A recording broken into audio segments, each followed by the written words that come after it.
Namo tassa bhagavato arahato samma sambuddhassa. Namo tassa bhagavato arahato samma sambuddhassa. Namo tassa bhagavato arahato samma sambuddhassa. As you all can remember, we were discussing Khajjaniya Sutta, which is translated as being devout. So basically, Buddha starts the sutta with the statement that whatever the past lives that one is recollecting, it is comprising of 5 aggregates. That's it. I mean, there is no any much of significance in that sense. So whatever, how long that you are recollecting, it may be 10 lives, 100 lives, 1000 lives, million lives, irrespective of how many lives you are reflecting that about the 5 aggregates. So this indicates that 5 aggregates are something that we are all kind of circulating. So that would be very much like the center pole, and that is actually highlighted in certain other suttas like Gaddula Baddha Sutta, where Buddha mentioned like a dog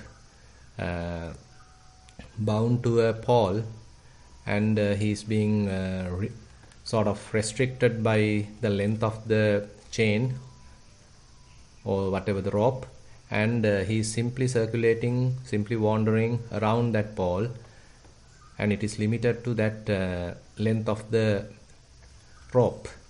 So very much like that, Buddha mentioned that the worldlings, wherever they are getting rebirth, it may be in the celestial realm, it may be in the Brahma realm, it may be in the human realm, or it may be in the hell realm. Wherever they go, they are simply bounded with these 5 aggregates. So therefore, understanding 5 aggregates is quite important. That helps us to understand what is really going on, why we are circulating, why we are again and again coming to birth in this samsara. So basically, this way, getting some deep understanding about 5 aggregates become quite interesting. And so in this Gaddula Baddha Sutta, Buddha gives a definition to each and every aggregate, and then he mentioned how we have to act based on the aggregates, and what would be the practice, what should be the practice.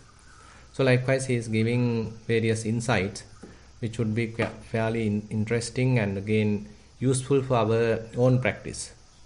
Now we already discussed about the form aggregate, the Rupa Upadana Khandha, and then we discussed about the Vedana, that is the feelings aggregate. Then we discussed 2 weeks about the Sanya aggregate, that is the perceptions. And today we have to discuss on the Sankhara, the mental formations aggregate. Now it is translated as Chetana sometimes because the main factor of mental formations is Chetana, the volition.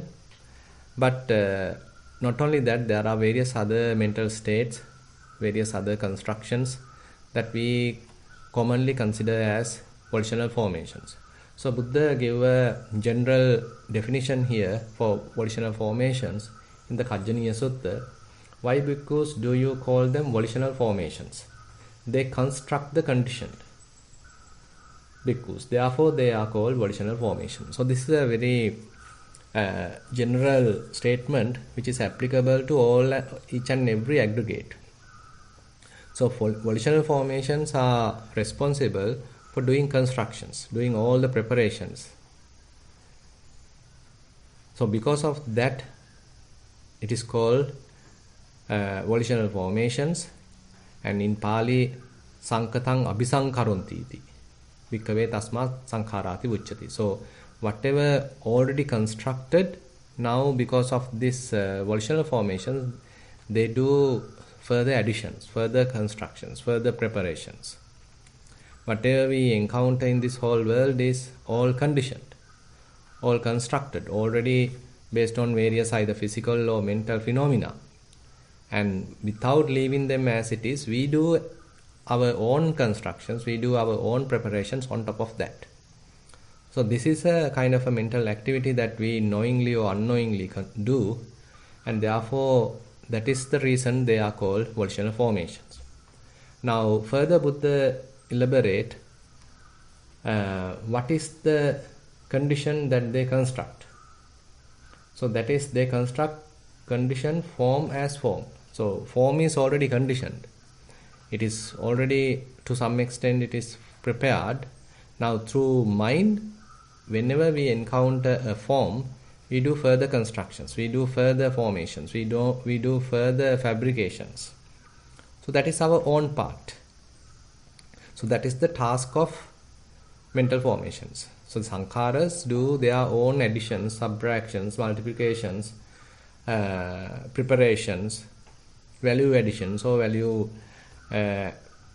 devaluing. So all these things are happening in our mind based on our likes and dislikes, our preconceived ideas, our upbringing, our social status, and due to our cultural impact. So many reasons are there. Because of that, we do our own constructions on top of forms.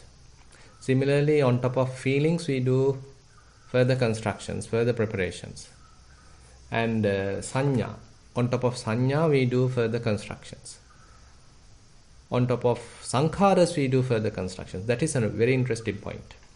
Now, sankharas are also further subjected to formations, further subjected to constructions based on this activity, which is available for sankhara. And all the different kinds of consciousness, we do further constructions to that consciousness. So likewise, things become somewhat complicated because these value additions, because of these further preparations, because of these further constructions. And therefore, we need to further understand what is really going on. Now, let me take a simple example. This is somewhat related to vipassana. Now, suppose you are, let me give a simile first. Suppose you are going to watch a movie. So, when you are going to watch a movie, so what is actually available is some form of a light projected onto a screen. But because of ignorance, we don't consider that. We are so concerned about the images projected onto the screen. And we forget that they are as images. Rather, we now add some individuation to these images. We consider one image as a girl, one image as a boy, one image as a mother, one image as a father, one image as a teacher. Whatever the different images projected onto the screen, now we are adding our own individuation. We do some kind of attributing a person onto the picture. Now they become real. Now during the movie, so we are so absorbed to it and we are so attracted to it. And at that time, what is available on the screen become live. So they become really live. Now it is not an image, no more an image. So we now live with this and that. So for us, there is say a man, not a man even. I mean, say a father, a mother, a daughter, a son, a teacher, maybe different kinds of things are there. So all these kinds of individuation, adding a person into the picture is done by ourselves. And based on our further likes and dislikes, we further consider, okay, he is beautiful, she is beautiful, he is attractive, she is attractive, and she is not good, he is not good. And if we see a kind of a beautiful scenery, then we get attracted to that. Now likewise, I mean, all are, by the way, images appearing on the screen, but we are the ones adding so much of value onto it. We basically forget that this is an image. We basically forget this is a cinema. We are in a cinema. We basically forget that we are looking at a film. But we start to live on something projected by the film, or something that the film is depicted.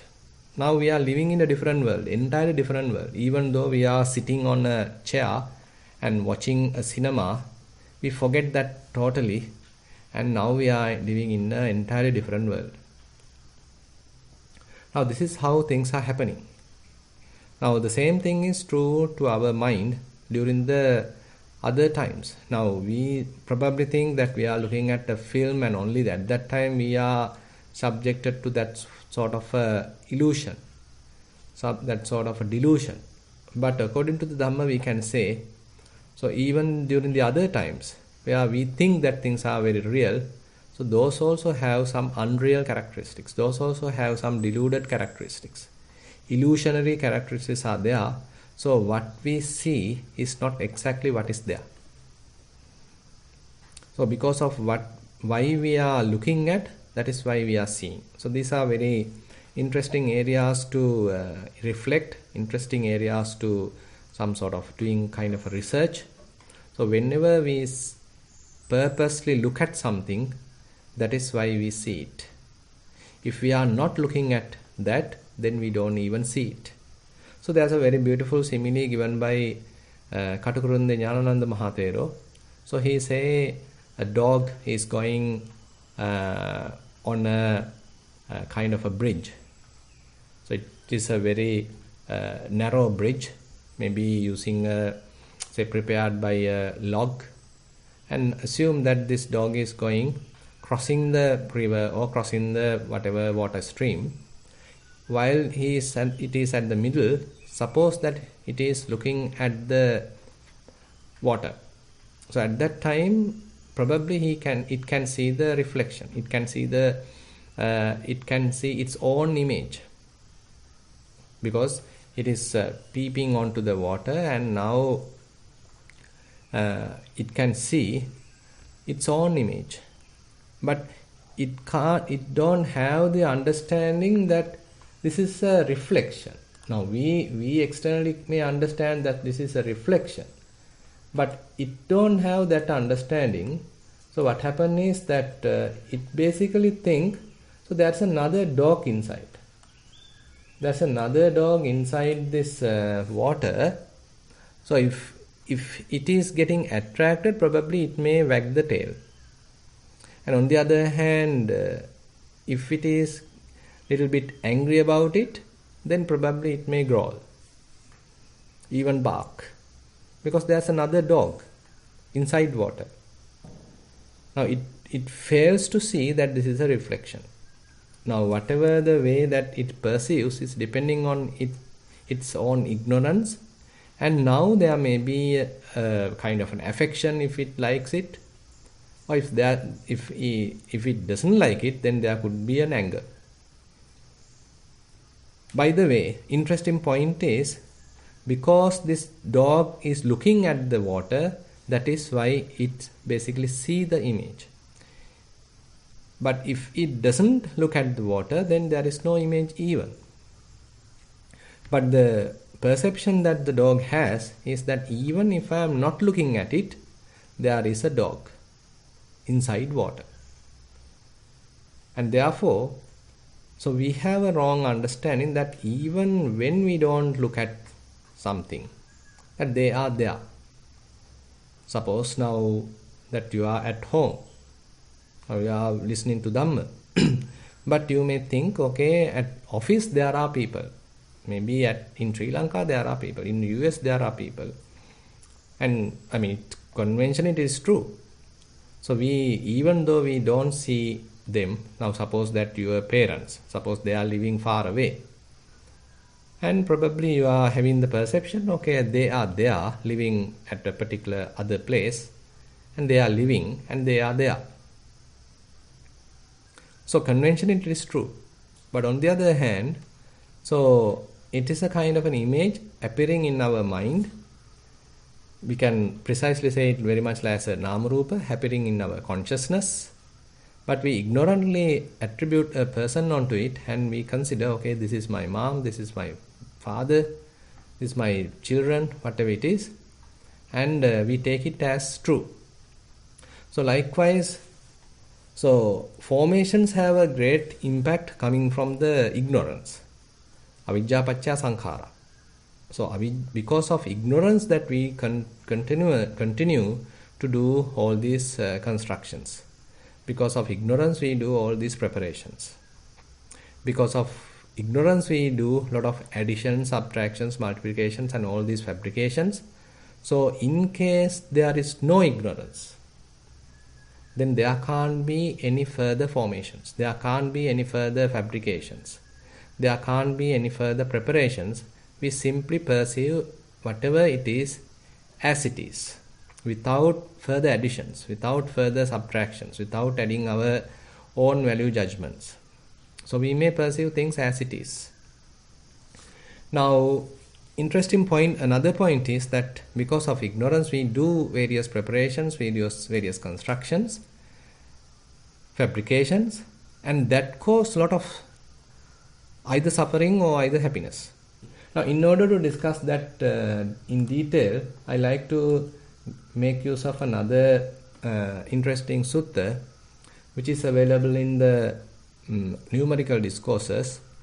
This is in the fourth Nipata, and it is called volition, Sanchetaniya Sutta.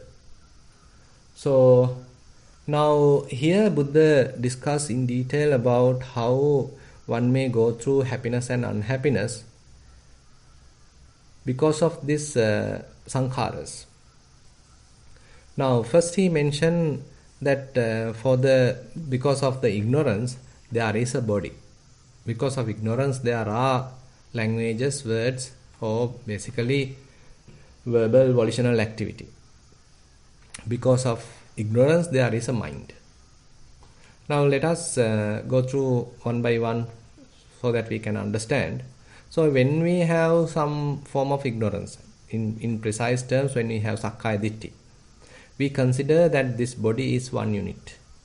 This body as one unit. This body is a single thing.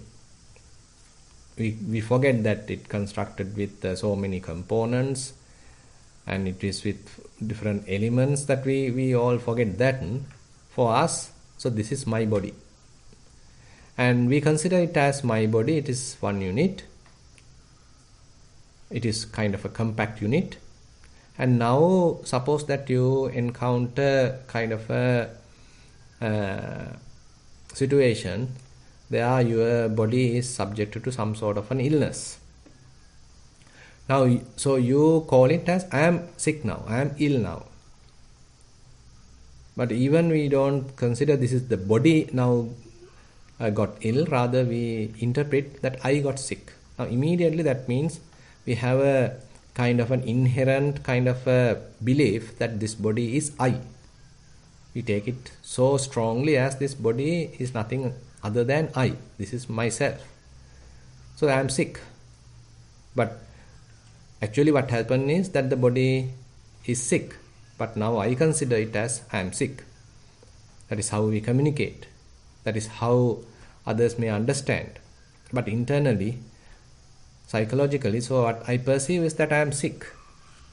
So this body is something for me, and we take it for granted. And now I am feeling unhappy because my body is sick. I am sick, so I am not happy. I want to get rid of it. And on the other hand, suppose that I am going through some pleasure. I experience some sort of a pleasure. So that also I interpret as I am enjoying, I am happy. I feel quite happy. Because now the body is going through some pleasurable sensations. But I interpret as I am happy. Now we take the body as something substantial. We take the body as something, as a compact unit, and it belongs to me. And because of this notion, now I am going through various happiness and unhappiness. Now similarly, we consider our speech. So I am telling something, so he is listening, she is listening, she understood, he understood, or he didn't understand, or she didn't understand, but I am talking. So for us the speech is something. For us the speech is something substantial, something very important. And if I make any mistake, then I feel little guilty. I feel little upset because I made a mistake while I am talking. So probably others might look down me, criticize me because I made a mistake. So I feel little uneasy because my speech went wrong. So I used the wrong word. So unknowingly or knowingly I used the wrong word. So others might have misunderstood that. So I now feel little uneasy. Or probably while I am talking, probably I used kind of a wrong word because the other person also can feel uneasy. Assume that you are giving a public speech, that you are making some note about someone or something or another religion or whatever it is. Now the listeners might get offended. So that is also possible. So whenever we are listening to sounds, whenever we are listening to speech, so we consider that is something very critical, that is very important. They have to use the words very carefully. That is accepted. So that's why we call it Samma Vacha. It has to be truthful, it has to be proper words, and we should never do kind of backbiting. So different things are there. Some say virtues are there attributed to speech, and so for us it is very important. And so using speech, then we can do various wholesome or unwholesome karma. So we consider speech, language, words, all these things as something quite substantial, something available, something very true because of ignorance. On the other hand, for us, the mind is also something which is always thinking, and we consider everyone is thinking. So I should think all the wholesome things, I should never think unwholesome thing. So always thinking is part of the mind. So I am recognizing mind as something thinking, always thinking. So always mind has to have thoughts. So this is the kind of understanding we have typically about the mind. And therefore, whenever I notice that some sort of an unwholesome thought has appeared, I feel little uneasy.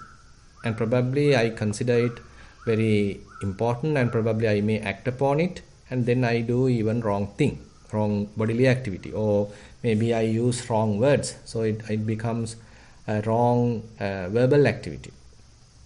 Because I consider whatever the thought appeared in the mind as very important, something substantial, so I acted upon it. On the other hand, so at that moment probably I feel unhappy. Kind of regrets may arise in the mind. On the other hand, if I do something very good, so certain thoughts appear in the mind and we considered them that's useful, and I did it immediately, and probably others also got happy. So I also feel happy, pleasurable, because I did something good. So whenever thoughts are appearing in the mind and we consider them as important, they are substantial, and accordingly, so I feel either happy or unhappy because of ignorance. Now this is the very first kind of teaching that Buddha delivered here in terms of these bodily formations, in terms of taking that there is a body, and taking words as something substantial, verbal volitional activity, that is as substantial, and taking mind also as something substantial. So when we take them for granted, we do various either bodily activities, verbal activities, or mental activities, and based on that we feel either happy or unhappy. So that is one area that we need to understand. Another interesting area is that these bodily formations can happen because of our own initiation, or someone else also can initiate these bodily activities. Now, whenever I want to do, say, a kind act, so I want to help someone, probably I myself feel empathetic about someone else's suffering, and now I come forward and now I am helping. That is possible. On the other hand, say I am not doing anything, so another person come and tell, why don't you do something? You should help them. Then I get kind of an urgency, and then I come forward and then I help. So likewise, these bodily activities can happen because of my own initiation or because of someone else initiation, someone else prompting. Similarly, my words also same. So I sometimes talk my own. I think I have to tell, I have to speak. So I am immediately coming out of my own will, my own intention. Or someone else can persuade me to talk. Then I am talking. Similarly, thinking. Also Buddha mentioned, it can happen your own. You may be thinking on and on, you may be thinking, so some incident has happened, so you are thinking by your own. Sometimes we are not thinking, we do various other activities without thinking a particular thing. But then someone else, maybe your friend, come and ask you, why don't you think about it? So now I am thinking. Now you can see, even thinking can get influenced by someone else. So that is another point that Buddha highlights. So all these bodily activities, taking body as something substantial, as a compact unit, can happen because of our own initiation or someone else's impact. As a result of that, I do various bodily activities. Now I feel either happy or unhappy. Similarly, the verbal activities, similarly the mental activities. Now another area, now this is the second important point. So doing it because of our own intention or someone else's persuasion. Another area that Buddha highlights in this sutta is that it can happen knowingly or it can happen unknowingly. That means, say you are doing some bodily activities, some activities are naturally happening. And you don't need to even have kind of an intention, so you are habitually doing it. Certain internal programs are there, so they come forward and they immediately take you. The body is working and you don't need even to initiate it. Things are happening. So very much like involuntary activities. So you don't need to have your own initiation. And you don't need to maintain any mindfulness, any clear comprehension. Those are not necessary. Things are happening naturally, effortlessly. So those are also bodily activities. And because of that also sometimes you get pleasure or sometimes you get displeasure or unhappiness. And similarly, say certain activities are there that you need to purposely do. I mean, you need to have your own volition, your own initiation. So your participation, your contribution is crucial. So you have to purposely do that. So you know very well that you are doing it. Intention is so important, so intense. So this is also there. So the clear comprehension is very well present there. So therefore Buddha mentioned these two categories are there. There are activities which are unintentional and there are activities which are quite intentional. Asampajana kaya sankhara, sampajana kaya sankhara. So these are two other sides that Buddha highlights here. Similarly, if we consider speech, sometimes we are just talking and we even don't know what we are talking. There is no kind of an intention. So assume that you are discussing with various others about politics and all blah blah things, economic crisis. So you already that you have gone through a lot of news reads and you have gathered so much of information and others have also done the same thing. Now you are at the office and while you are at the train, now you encounter a couple of friends and now you are talking. And things are coming naturally. This and that all are stored in your mind. So they are coming one after the other. so you are talking. Probably you can't even remember what you are talking. So there is no much intention, but you all are simply talking, chattering. So we can say the clear comprehension is not significant there. Its function is not visible there. So it is very much like asampajana, that unknowingly, habitually, we are talking. On the other, but that talking also causes either happiness or unhappiness. That is another side.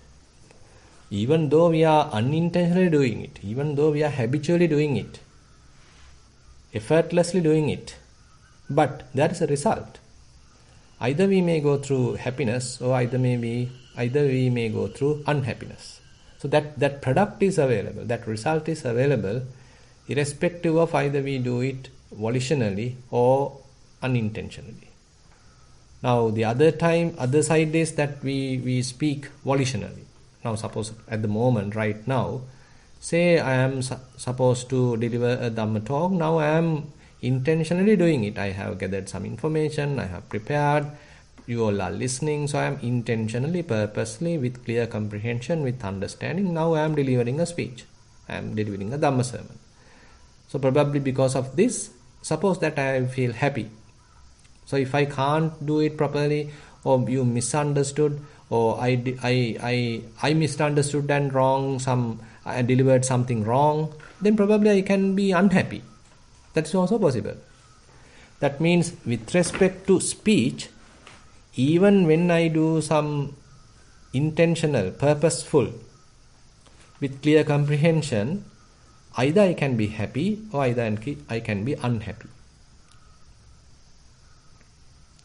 Now, same thing is true for mental activities. Now, sometimes we are thinking there is no much understanding, thoughts are always occupied in the mind, and we don't know even much about the content about it, but the mind is fully occupied, mind is continuously talking. There is something to think, always there is something to think, thinking is going on, and I didn't initiate it, by the way. I didn't purposely think, but mind is thinking. And Buddha mentioned, even because of that sort of an activity, there could be either happiness or unhappiness. Suppose that you are used to think about loving kindness, that always you are trying or training your mind to wish others happiness. So you are training it again and again. So you do it as a kind of a meditation, loving kindness meditation. Now later time, suppose you get a free time, even without your participation, even without your intention, now the mind starts to think the same thing. Because mind is kind of an instrument which always get kind of influence of the recent activities, what it being habituated, to what it is fairly familiarized. So now mind is thinking on its own about loving kindness. Maybe you get happy because while what mind has thought is something wholesome, so you feel happy, you feel lighter, you feel appreciative. On the other hand, suppose that you are quite angry, again and again thinking bad about a particular person, that he denied what you asked. He basically refuted what you asked, whatever the thing that you did. So likewise, you have kind of a grudge now. Now while traveling, you are thinking about him. While at home, you are thinking about him. While at the office, you are thinking about him. Now again and again, you are thinking about him. Anger is growing. Suppose now you are coming back home and you are driving your car, and you didn't want to think, but mind is thinking. Thinking about what? About that particular person. Angry.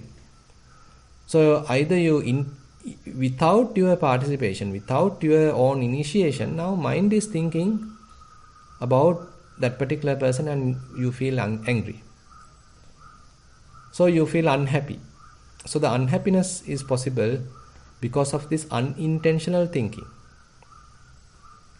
And another way is that you are intentionally thinking. Suppose that you are training about loving kindness now, and you are purposely training, or you are purposely training, say, Buddhanussati, reflections on the Buddha's qualities. So they are so sublime, and more you think, more you reflect, you feel quite happy, your mind feels quite lighter, uplifted, and fair amount of blissful experience is going on. So you feel quite happy. So intentionally you are thinking. Intentionally you do various reflections. So you feel quite happy. On the other hand, intentionally you can become quite unhappy by thinking. Say you intentionally switch on the TV, you intentionally watching the kind of a, say, about news. Now you gathered something. Now you are intentionally thinking what's going to happen in the future, what would happen next month, whether there would be say petrol, diesel, fuel available next week. So now you start thinking. Now this purposeful thinking can make you quite anxious, can make you quite even depressed, quite unhappy. On the other hand, you can think positively, purposely, and you intentionally, positively, purposely thinking, and it can make you happy. Now you can see, so these are the areas that Buddha elaborate when we are considering these volitional formations. So therefore, volitional formations are quite descriptive in that sense. So one area is, because of our ignorance, we consider this body as one unit. We take it for granted, and it is similar for another person. I mean, I take someone else's body for granted and it is there, and we call he is there, I call she is there. He is beautiful, she is beautiful, she is pretty, he is ugly, he is bad. So likewise, I mean, based on the body we have this kind of a perception, and because of that we feel either happy or unhappy. Similarly the speech, words, similarly the mind, mental activity, we consider that there is mind, it is always thinking, it's part of the mind. So we consider it, we taken it for granted, and as a result of that I feel unhappy or I feel happy. Sometimes we can say, why did I thought like that? I shouldn't have thought like that. So that means, so I consider this mind is something substantial, this mind is something belong to me, and as a result of that, by the way I thought something bad about him, so I feel regret about thinking like that. Maybe on the other hand, the positive side also possible. Say, it's good that I thought about him. It's good that I beforehand thought about it. So likewise, I can appreciate my own thinking. So these are areas. One area. The other area that Buddha highlights is that I can do it because of my own initiation, or things can happen because of someone else's persuasion. So, but I am the one feeling happy or unhappy. It may come to the bodily, verbal and mental activity. The other part is, things can happen without my intention. It's simply happening as a kind of a habit, kind of habitual activities, unintentional activities, involuntary type of activities. Because of that also I feel happy or unhappy. The other part is, I purposely, with clear comprehension, with proper intention, I can do various bodily activity, things can happen, I can do various speech, verbal activity, and I can do a lot of mental activity. Because of that also I can feel happy or unhappy. Now likewise, you can see these constructions are fairly distributed, fairly invaded our mind. So all these are constructions. So when I taken things for granted, this body is available, this speech, word is available, because of ignorance, this mind is available. So I have already taken things for granted, Now because of that itself, I do various constructions, I feel happy or unhappy. And I can initiate it, someone else can initiate it. So further constructions are now happening, further preparations are now happening. I am acting upon it and I feel happy or unhappy. And probably I can do certain things, further preparations. Habitually it is happening. If you simply allow your mind and you don't participate, but mind doing its own preparations. Mind is habituated to do it. Mind is so much conditioned to do all these preparations. Internally it is constantly doing it. Even without your participation, it is doing this all constructions. And we can participate and we can intervene and we can do further constructions. So likewise, so these constructions, all these preparations are in that sense fairly complicated in that sense. So how to stop it? Now that is another area that we need to think. Now even before the Buddha, so people understood, so these have to be stopped. But the ways that they used is basically not sufficient. Say for example, if you consider samatha meditation, so you are tranquilizing the mind, calming down the mind. So now there are no much constructions. Suppose your mind is absorbed to one object. You are thinking about a particular color. Again and again you are taking that to your mind. Now the mind gets locked up in this color. Mind is fairly conditioned in this color. So that's all you have. That's all you perceive. So all the other preparations, all the other constructions are temporarily subsided. Now your mind is conditioned to this particular color and that's it. So you feel quite happy, you feel quite blissful, calm, tranquil, because all other constructions, all other preparations are temporarily subsided. So that's why yogis during that time, Hindu yogis, so they were doing all these samatha meditations and they thought, okay, this is liberation. I can stop all these by absorbing to something, by attaining certain jhana. I can stop things. To some extent it is true, but the main root cause of constructions is not properly recognized. So they were using the concentration power, they have stopped constructions, preparations, but whenever the concentration is not available, whenever mind feels free, again the construction started. All fabrication started. All preparation started because the root causes are still available. So that is the crucial finding of the Buddha. So these constructions do happen because of ignorance. Avijja paccaya sankhara. So till you have ignorance, till the mind is conditioned with ignorance, depending on ignorance, constructions do happen. Now we have to talk about ignorance in that sense. So we have to address ignorance. So that is where the Vipassana meditation is so important, where we are trying to recognize this ignorance, understand ignorance. Or we are, on the other hand, we are trying to arouse wisdom. We are trying to understand, we are trying to develop further understanding about how things are. So when we don't have ignorance, when the mind is free from ignorance, then further constructions can't happen. You can simply allow your mind to be free. But if there is no ignorance, there can't be any constructions. You simply see things, but no constructions. You may hear things, but internally there are no fabrications. You may smell things, odors, but internally mind is calm. You may go through various states, but mind is unaffected. Mind is calm.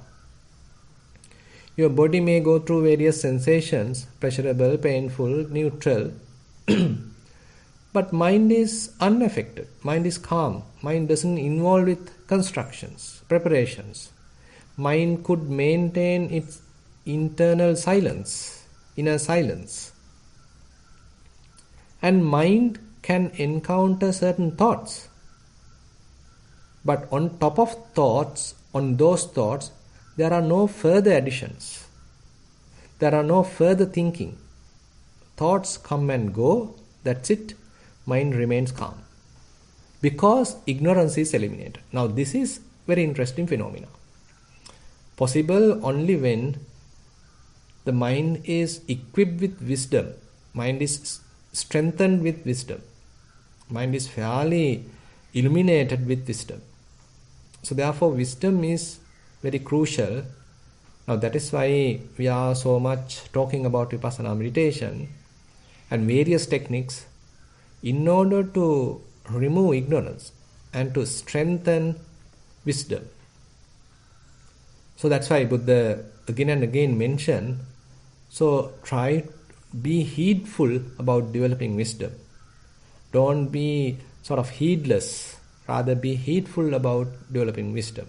So when mind is equipped with wisdom and it is less ignorance, and then there can't be too much of preparation. There still could be preparations, because if there is even a, say, subtle amount of ignorance is available. So that means only when one becomes an arahant that one's complete stopping of fabrications may happen. Till that there are still little bit of fabrications can happen. Time to time fabrications can happen. But the inclination, but the direction is to calm down all these mental formations. Calm down conceptual proliferation.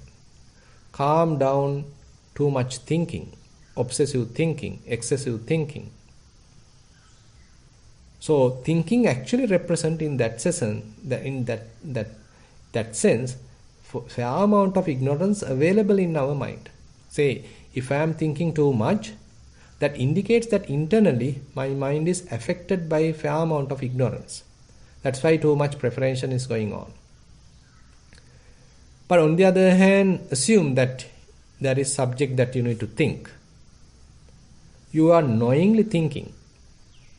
Under your supervision, under the mindfulness you are thinking. That is also possible. And assume that you completed thinking about it. Now you should have the ability to stop it. You've done it, you have completed it, now stop the mind. Again, mind has to become quiet. Now, if we can think of this kind of a scenario, that means thinking happens under our surveillance, thinking happens under our supervisions, thinking happens under our control. We use it as like an instrument. Like suppose that you want to listen to a speech. So you are now listening. Now it is done.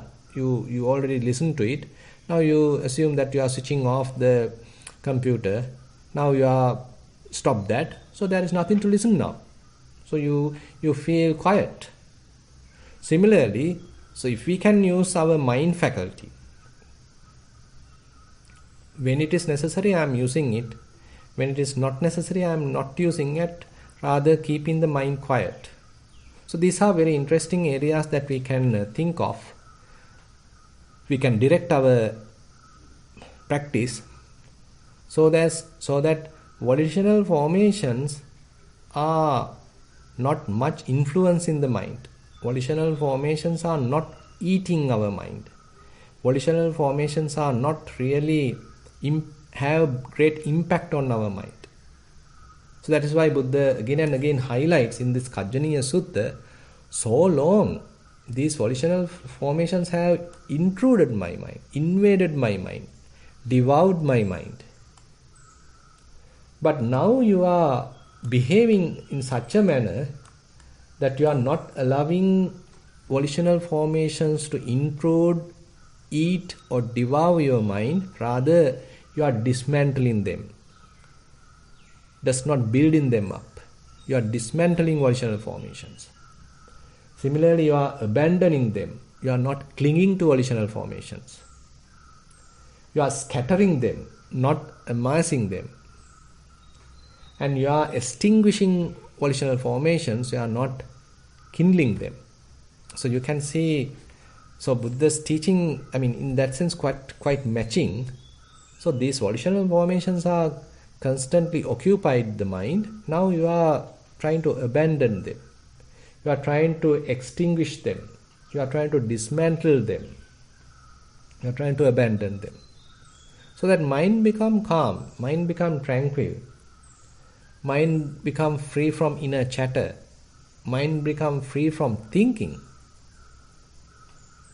So mind is simply conscious, simply aware, but no thoughts.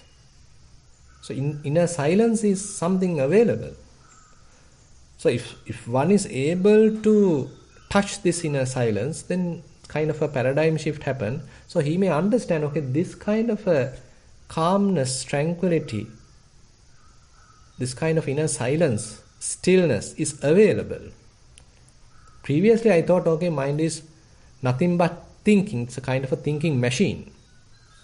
Now we recognize, okay, thinking is something external, something, say, if necessary we can take. Otherwise, kind of a awareness is available. Conscious awareness is available.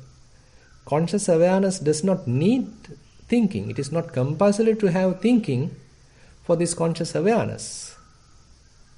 So it is something present, something available.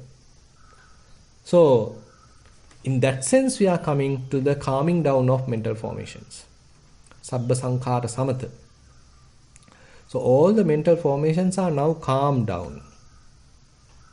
You are not getting agitated when you are seeing things. You are not get agitated when you are hearing things. You are not get agitated because whenever you are smelling, tasting, touching, or even when cognizing certain thoughts in the mind, rather you are able to maintain calming down of all mental proliferations, calming down of all mental formations, volitional formations, all are calmed down. Your mind is not interested of doing any fabrications, interested of doing any preparations. So that is where we can say we have stopped mental formations devouring our mind. Mental formations are now not intruding our mind, invading our mind, not occupying our mind. So mind has its own freedom. So with that, I like to conclude today's Dhamma sermon, Sutta teaching session. Now I like to open the session for questions.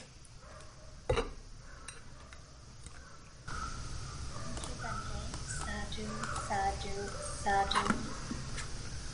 So for anyone who'd like to participate in this Q&A portion of today's sermon, you can raise your hand to ask the question directly, or you can also send it via the chat.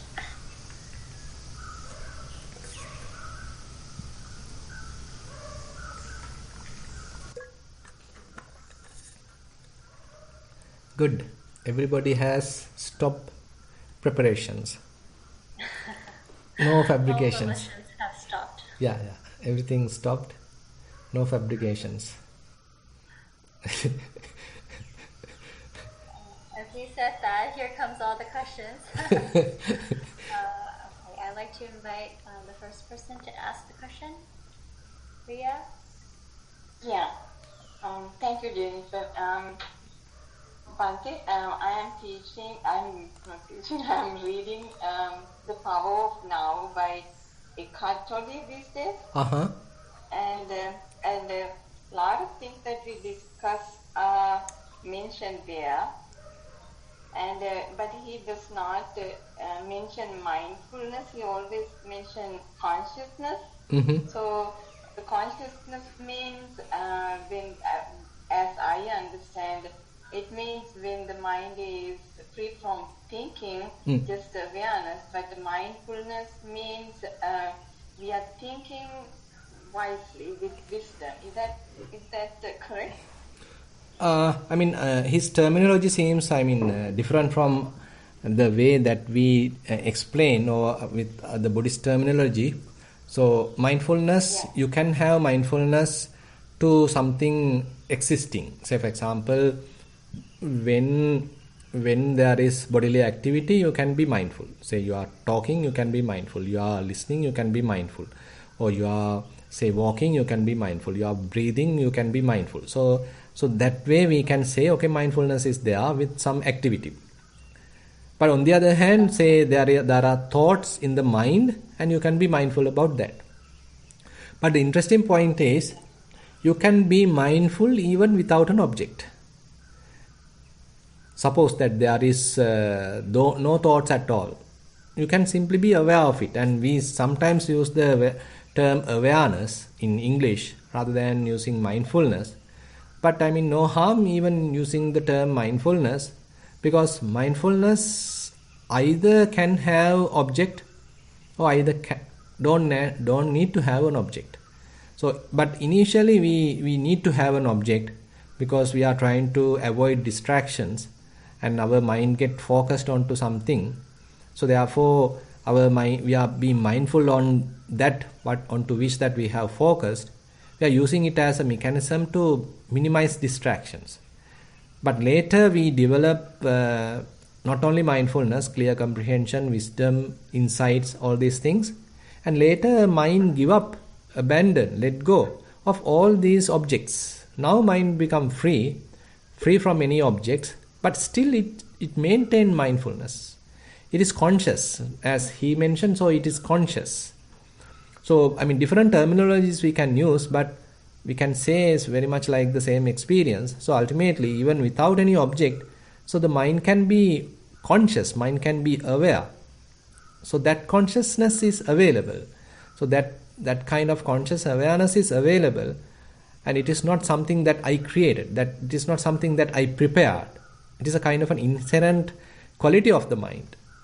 So we were playing on the projections, we were playing with the images, but the screen is there, the reflective awareness is there, the, say, effortless awareness is there, and we can say it is objectless. There is no object, but awareness is there. Okay. Yeah, so basically it's the same. I mean, he's using different terms, but he's describing the same thing. That's what I understood from what you explained. Okay, thank you very much, Nancy. Yeah. Thank you. I'd like to invite Tutor Debbie for the next question.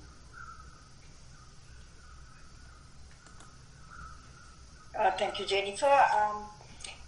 Bhante, you explained it very clearly, this volitional formation, and you also said that though when we do samatha bhavana, though it's calming, it's really to develop, to lose the ignorance and develop the wisdom. Is we have to vipassana. Mm-hmm. Now, that is, of course, when we are doing meditation. Now, very practically, when in ordinary life, in a sort of a volatile situation, how does one calm, well, acting with wise manner without actively doing what we shouldn't be doing and having all these volitional formations charging into the brain. Yeah, so that is where, I mean, the mindfulness also come to the picture. So the mindfulness will tell us, okay, again the fellow has started, again thinking has started. You feel burdened, you feel unhappy, or you feel agitated, you feel excited. So that means that I have lost that inner calmness. So again mind has become agitated. So that has to be felt, and that has to be indicated by the mindfulness. Now say for example, if we consider, say, Indriya Bhavana Sutta, so Buddha is asking us, so you have to be aware when mind become either, say, agitated because of the happiness or agitated because of unhappiness. So it's a kind of an agitation, kind of an excitement happens in the mind. So when it is there, so we feel it. So if mindfulness is available, it will indicate us, it will sort of warn us, okay, again it has agitated, again mind has drifted from the middle. So the middle range is fairly calm, quiet, quite ordinary, very simple, clean, but the agitated state is always kind of an excitement. So so that you feel kind of burdened, you feel excited, so you feel maybe uneasy. So these are something that we need to feel. So then we can apply different methods. I mean, not single method. There may be various methods available, so that you can bring your mind back to that unagitated state. Bring your mind back to that very calm, quiet, simple state, and it is quite equanimous, not fairly pleasurable or unhappy. Rather, it is very much quite ordinary, very simplified, say equanimous. So bringing that mind back to that equanimity. So it is the practice. Yes. So I mean, we have to encounter all these difficulties, of course. So whenever we encounter whatever these difficulties, whatever incidents, so the mind get agitated. True, but we may quickly notice it, and now it's our duty to return back to that normalcy, return back to that, say, baseline. So what I'm hearing is that to get in a very volatile situation, to prevent this agitation and various positional formations and all these things coming on, is one to prevent that is to really to practice all of this in the bhavana first, meditation, and then apply that to our daily activities. Yeah, that can be said. Yeah.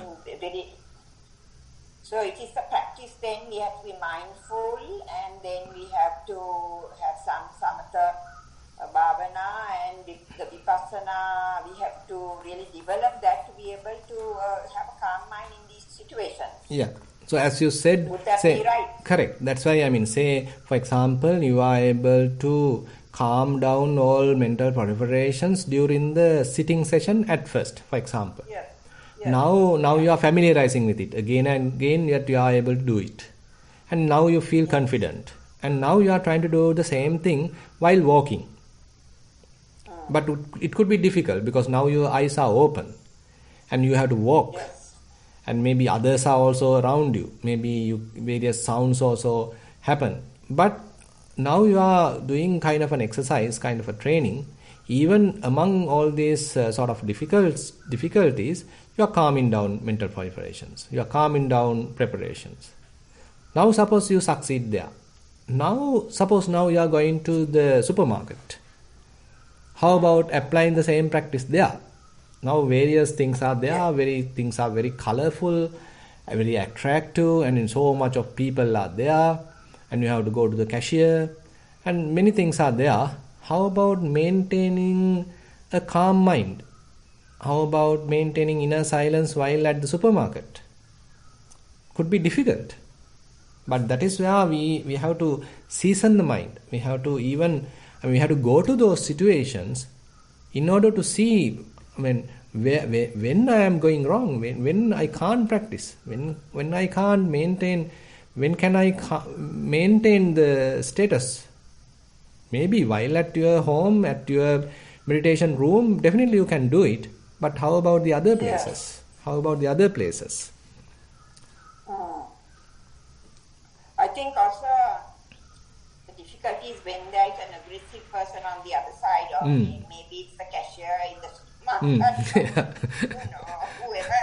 Yeah. I mean, then only that is the challenge, because I now even going to the supermarket and all that, one can keep equanimous, but and if you come to the cashier and the cashier does it smoothly without any problem, then also you can manage. Yes. But it is when there is somebody being aggressive or being negative, doing the wrong thing, or just trying to be discriminative or whatever. Yes. Then only the agitation comes. Yes, definitely. So then. Yeah, so they don't need the challenges, that is the challenge. And yes. sometimes, however much Yeah. You know? So actually, they are the ones giving us the exam paper. So someone has to do it. No, I mean, how otherwise? How are you going to do it? So in that sense, we can Yes, consider. yes. So all these problem makers are helping us to develop in a way. Because otherwise Yes. otherwise we will never encounter these kind of situations if everybody is appreciating us, everybody is saluting us, so everybody is respecting us. So I mean, then we think, okay, now I am an anagami, because we are anagami till another person is not agitating me. But whenever someone is agitated, okay, again I feel angry, I feel anxious, I feel unhappy. So that represents still internally a lot of problems are available. I mean, still I am not say calm enough, or still fair amount of ignorance is available. Yeah. And that is because we haven't enough wisdom Yeah. at that moment. Yes. Yes, thank you, Bhante. Yeah. So actually, on the other hand, we can't immediately achieve these states. So that's why, I mean, it's a kind of a gradual practice. So that's why we always have to be vigilant, always have to be mindful. And when things go wrong, we have to notice that. And as quickly as possible, again, we have to calm down. Again, stop thinking. Again, keep the mind quiet. So it's it's a kind of a repeated process that we need to go through. And as you say, I mean, one has to be advancing the spiritual path to be able to be calm all the time. Yeah, isn't that right, Bhante? Yeah, that's also true. I mean, assume that you are asked to implement a particular task. So at that time, if it is the job assigned to you and you are the best possible person to do it, then we have to take the challenge. Then we have to do it properly. Yes. It doesn't mean that we are always trying to hide us so that our mental formations never come out. But when things are difficult, even that situation, if we are able to maintain kind of a calm atmosphere within ourselves, that indicates fair amount of maturity. Yeah, because it matured with wisdom comes maturity. Yes. Yeah. Yes, okay. Thank you, Bhante. Yeah. Thank you. I can invite Indira for the next question.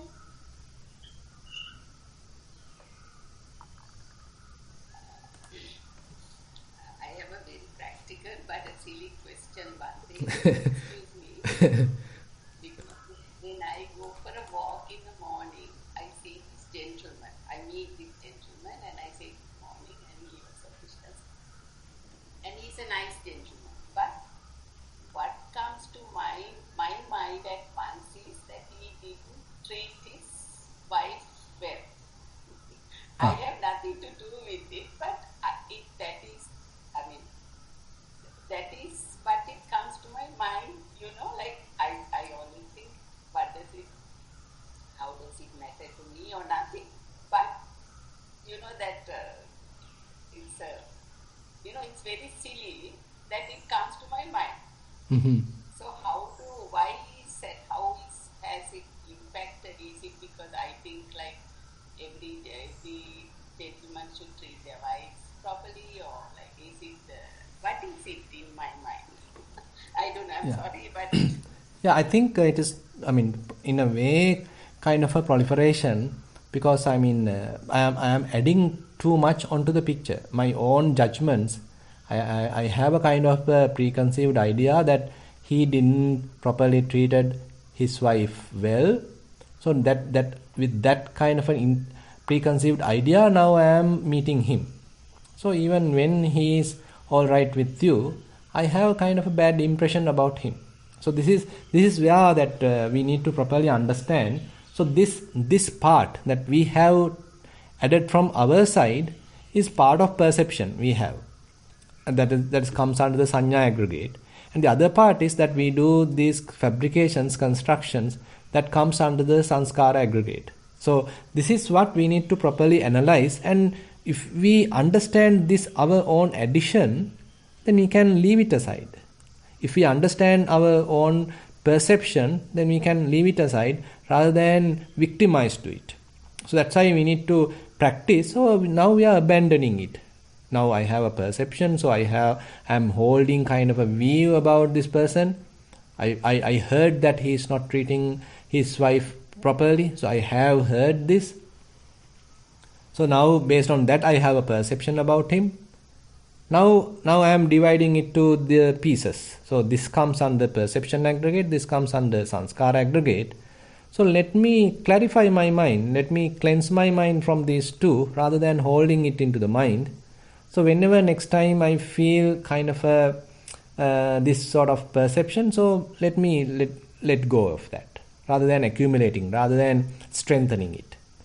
So whenever I meet him, let me avoid doing any constructions. I'm just making a smile and I just do my own, pass my own way, and less burden to the mind, no work to the mind, just a gesture, that's it. So likewise, I mean, thing is that everywhere we can have perceptions, everywhere we can do various mental formations. So this is just a single example. So that is why, I mean, we are learning about these aggregates. So whenever we come across this kind of a situation, we can little bit of do a reflection which part this belongs to, which part this belongs. This little analysis help us to properly understand the situation. And then we are analyzing our subjective experience. With that kind of an analysis, now we can abandon them. Now we can little bit of do a proper practice. And rather than getting victimized to the process, now we can face the situation in a naive way. We can face the situation with more fresh way without being influenced by our own judgments. But there is some kind of my ego also. No? Yes. Yeah. So I heard another. I mean, another explanation. I can't remember exactly where I read it. Now, whenever we encounter a particular person, actually there are 4 persons working there. So one thing is that the real person, say I as a person and he as a person, then 2 persons. On the other thing is, I have a preconceived kind of a person in my mind. So that is, so I have projected a person in my mind about this particular person, and he too have a projected person in his mind about me. So in that sense, we have many persons working in that situation. So, I understand. Yeah, Thero Sannai.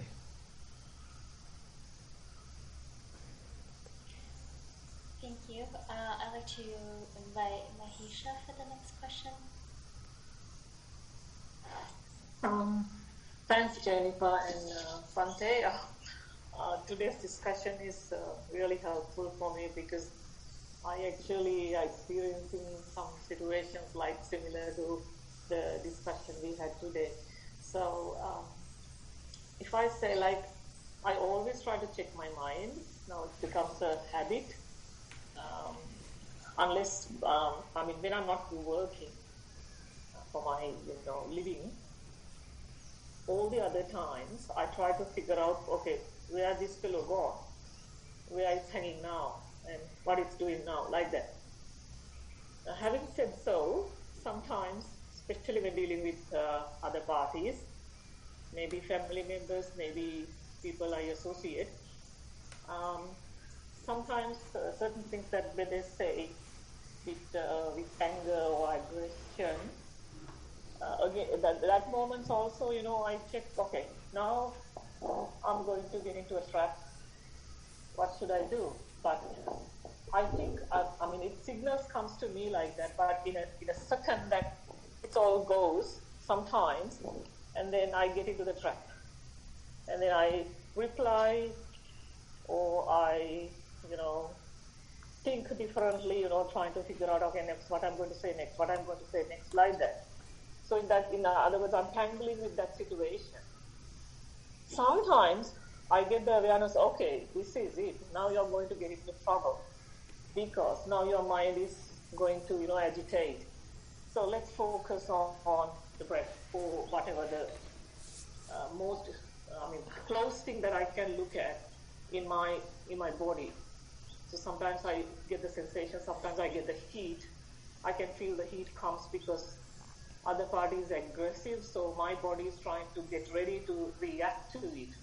And I go get those signals. So I try to watch on that, and then I can calm myself.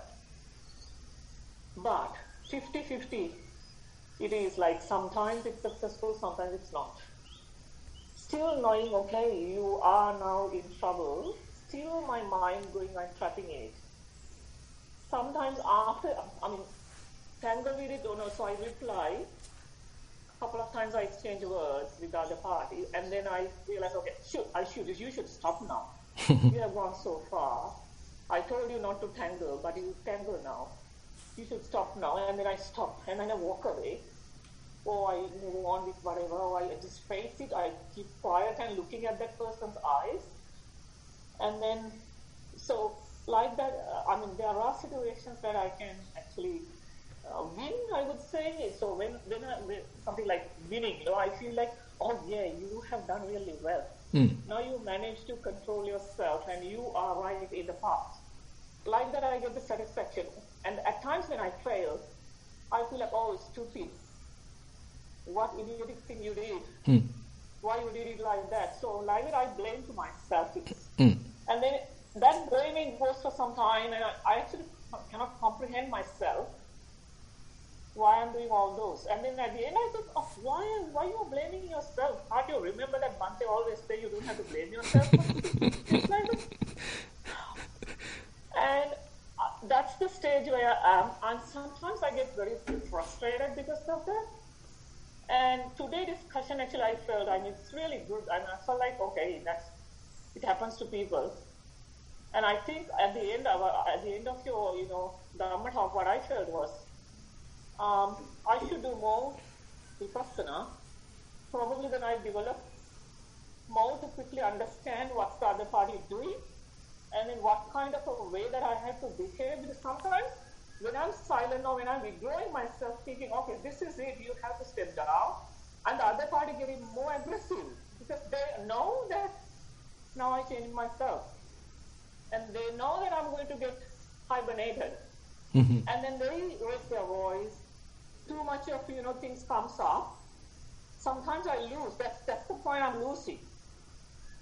So I don't know. I feel like I need to develop myself more to overcome those challenges. But it's really challenging, Bhante, at times, because especially when people get to know that you are changing and you are practicing something, people are aware about it, especially people close to me, and then they try to, sometimes they blame. They blame, because of Buddha, because of this, you are in that, you are doing meditation, because of that, you are like that, and blame me. But I don't care for those blames because I have heard it 1,000 times, and I know the people are like that. Because I heard from Dhammajiva Thero that people will be reacting like that when they find out that someone is changing. So that is okay, I can bear that. I'm used to that. The problem is when it's getting more, it's like inside me, I can see in my body, it's getting very heated to a particular point. That's how that I couldn't control it. I can just watch it, but sometimes time comes where I had to give up. Any advice on that, Bhante? Actually, what you are talking is quite common. It is common to me, it is common to others, and this is how we all are training ourselves.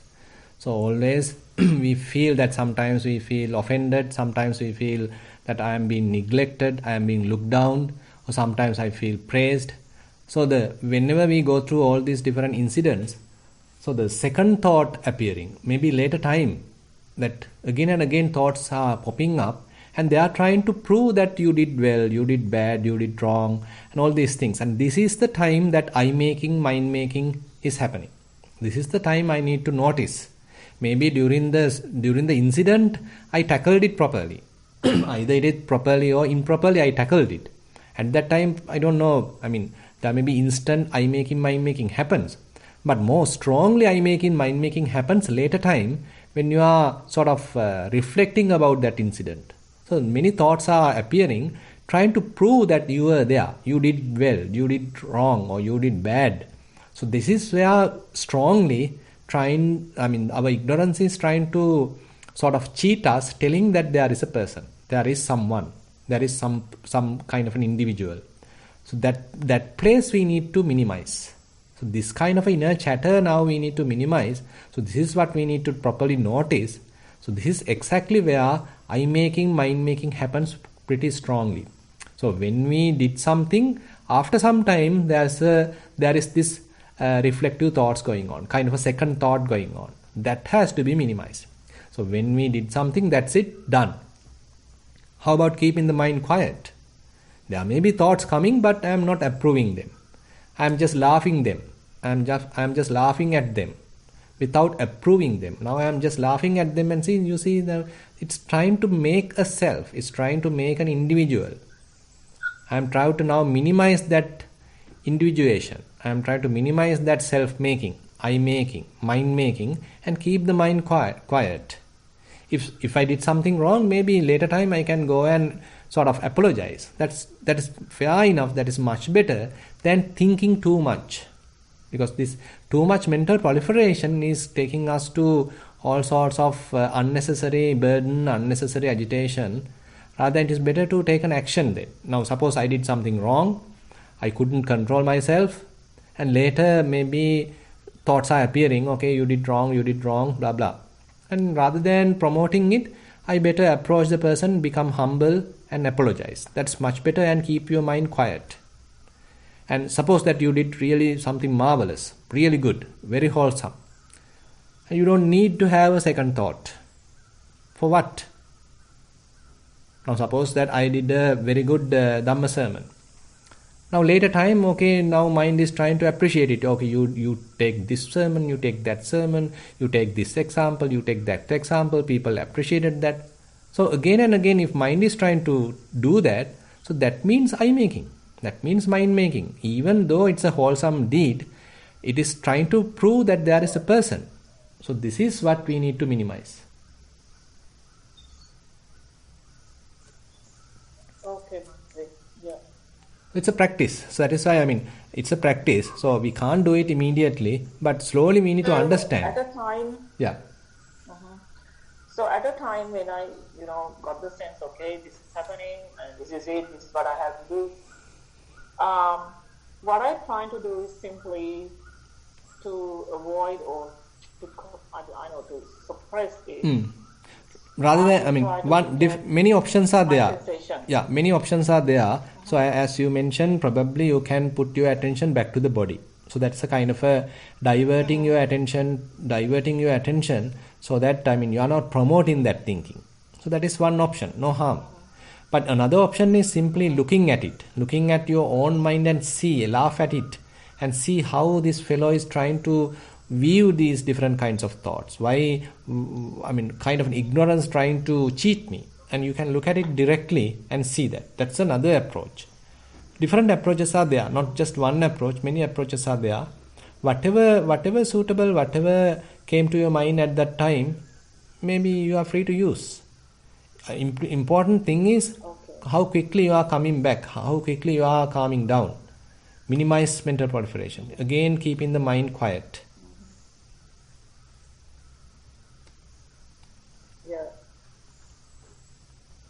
Yeah, thank you, Bhante. Okay. I got the point now. Yeah, but okay. It's not easy. It's very hard. Definitely, yeah. Okay, I think okay, you're welcome. So I think we have spent almost 1.5 hours. There are no any other questions, so that we can wind up the session. So with this time, we spent fair amount of time discussing Buddha's teaching and then discussing our own practice. So with that, we were able to accumulate some merits.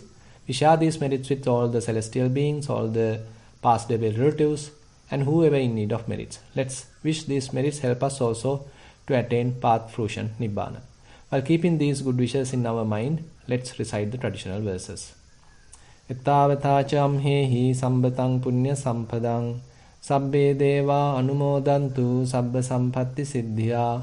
Ettavata hehi sambatang punya sampadang sabbe bhuta anumodantu sabba sampatti siddhya. Ettavata hehi sambatang punya sampadang sabbe satta anumodantu sabba sampatti siddhya. Akasattha ca bummattha deva naga mahiddika punyantang anumoditva chirang rakkantu sasanang. Akasattha ca bummattha deva naga mahiddika punyantang anumoditva chirang rakkantu desanang.